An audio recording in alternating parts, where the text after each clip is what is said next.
당신의 시대에 일 잘하는 방법이 필요하신가요? 디자인 띵킹으로 일 잘하는 방법의 저자 김영수 코치입니다.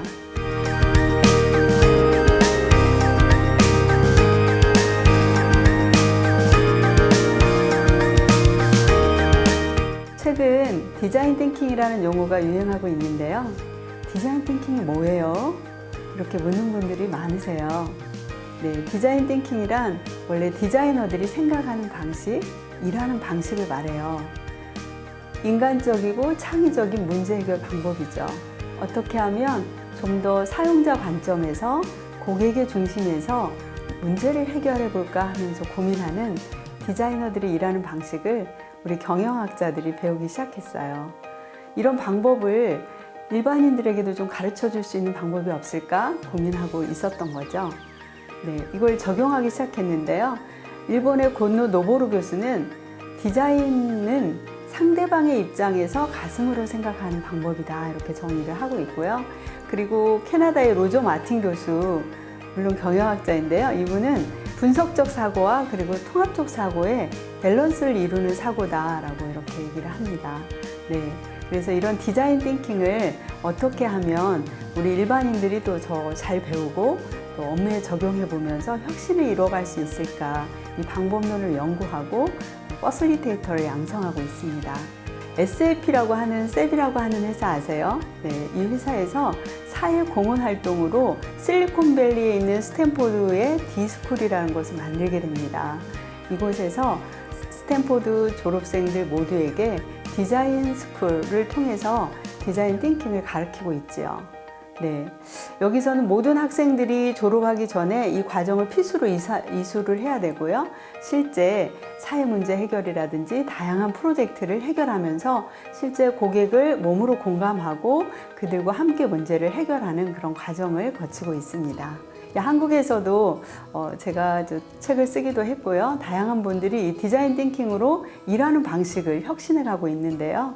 네, 이런 디자인 띵킹이 어떤 프로세스로 되는지 궁금하시다고요? 네, 디자인 띵킹은 창의적인 문제 해결 과정이기 때문에 단계가 있거나 프로세스가 있으면 훨씬 더 빨리 배울 수 있게 됩니다. 대부분의 사람들은 문제가 생겼다 그러면 해결책부터 찾게 되거든요.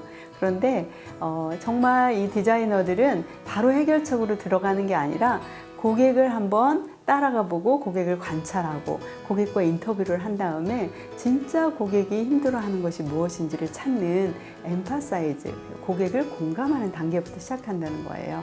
그리고 그 고객의 공감을 통해서 진짜 문제가 무엇인가 찾고 그 문제가 발견이 되면 그것을 신속하게 해결해 나가는 단계로 가는 이 5단계를 다루고 있는데요. 첫 번째 단계가 이제 엠파사이즈, 그리고 그 엠파사이즈를 통해서 고객의 문제를 제대로 정의하고 디파인 단계, 그리고 아이디어를 내는 단계, 그리고 빨리 신속하게 프로토타입을 만들어서 테스트하는 과정을 거쳐서 이터레이션이라고 하죠. 이 과정을 반복적으로 수행하면서 문제를 고객의 맞춤형으로 해결하는 그런 프로세스를 밟고 있습니다. 기존의 문제 해결, 식스시그마나 다양한 문제 해결 방법이 있는데요. 그 문제 해결과는 어떻게 다른가요? 또 이런 질문을 많이 받게 되어요.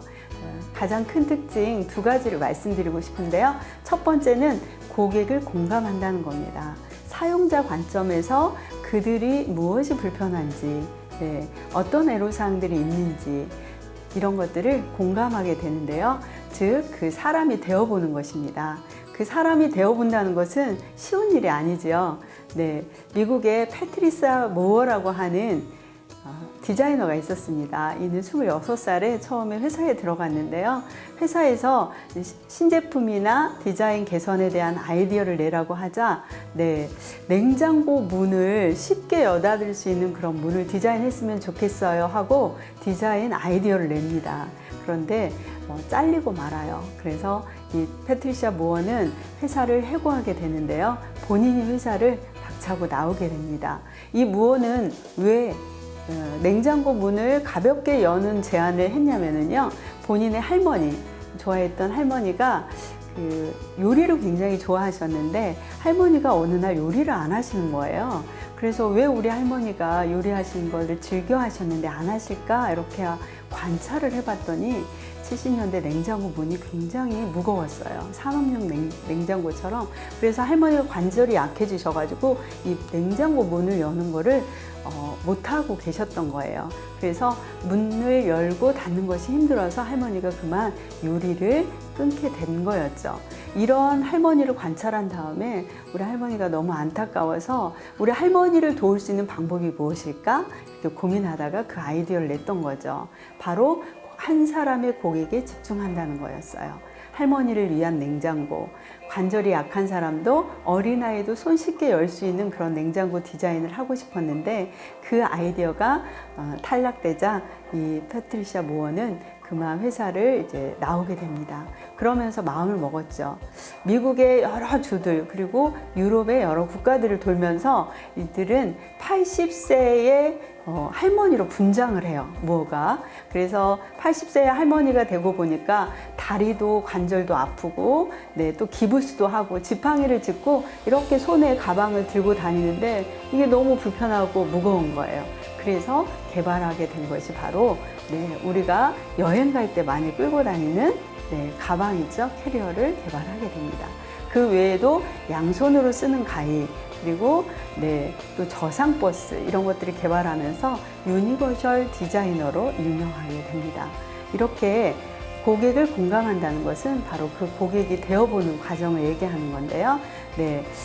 중요한 것은 고객을 공감을 해보라 하면 우리가 쉽지가 않아요. 일반인들이 고객을 공감을 해봤던 경험이 많지 않기 때문에 그래서 이 디자인 띵킹에서는 구체적으로 어떻게 고객을 공감하는지를 배우고 있습니다.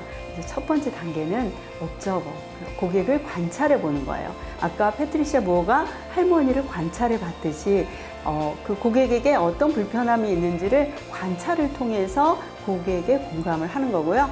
두 번째는 인터뷰를 해보는 거예요. 그래서 직접 물어보는 거죠. 고객에게 어떤 불편함이 있는지. 그런데 보통 할머니 뭐가 불편하세요? 이렇게 물어보시면 직접적인 질문을 했을 때 잘 대답을 못 하세요. 그래서 간접적으로 질문을 하는 것이 좋아요. 고객도 무엇이 불편한지를 잘 모르는 겁니다. 그래서 예를 들면 생일날 어떤 선물을 갖고 싶어? 이렇게 해도 본인은 무슨 선물을 갖고 싶은지 아는 사람이 많지 않다는 거예요. 그래서 함께 발견해 주는 거다. 그래서 물어보는데 간접적인 질문들을 통해서 고객을 알아가고 고객과 함께 발견해 가는 거다라는 거죠. 그래서 고객 공감의 두 번째는 인터뷰하기. 물어보는 거고요. 이 중에서도 인덱스 인터뷰를 해서 심층 인터뷰를 통해서 고객의 경험을 물어보게 되고요. 저 밑바닥에 있었던 고객도 생각하지 못했던 경험을 통해서 불편했던 상황들을 끌어내는 거. 여기서 인사이트를 얻는 것이 이제 두 번째 인터뷰하기고요. 그리고 세 번째 중요한 것은 아까 고객이 되어보는 거예요. 그래서 실제 체험을, 이머스, 체험을 하면서 경험을 통해서 내가 이걸 사용을 해봤더니 이런 것이 불편하구나 라고 하는 거예요. 그래서 이런 세 가지 방법, 고객 공감을 통해서 진짜 고객이 힘들어하는 것이 무엇인지 찾아보는 것. 이것이 다른 문제 해결 방법과 가장 큰 차별점이라고 볼 수 있습니다. 이렇게 세 단계를 거쳐서 고객을 공감한 다음에 아이디어가 나오겠죠? 그러면 기존에 하던 아이디어 방법 또는 창의적인 아이디어 방법들을 가지고 아이디어를 만들게 되죠. 그리고 두 번째 가장 차별화된 점은 빠르게 프로토타입을 만든다는 거예요. 디자이너들 일할 때 궁금하시죠? 디자이너들의 핵심 역량이 뭘까요? 디자이너들은 빨리 비주얼라이제이션, 시각화를 한다는 거예요.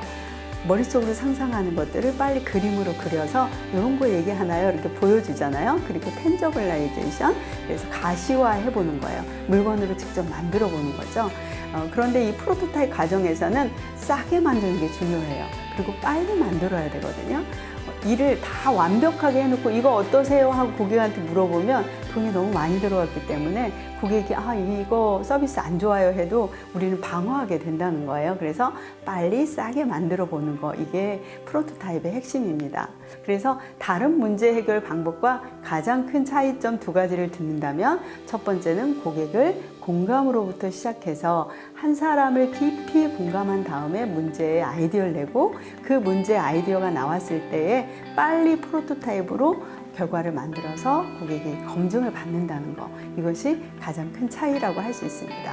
그래서 우리는 기존에 문제 해결하다가 어느 정도 진도가 나가요. 그럼 백하지 못하는데 이 디자인 띵킹은 다시 백해서 진짜 우리 고객 공감이 부족했다면 다시 이터레이션 하는 것이 이 디자인 띵킹 프로세스의 가장 큰 강점이라고 할 수 있습니다.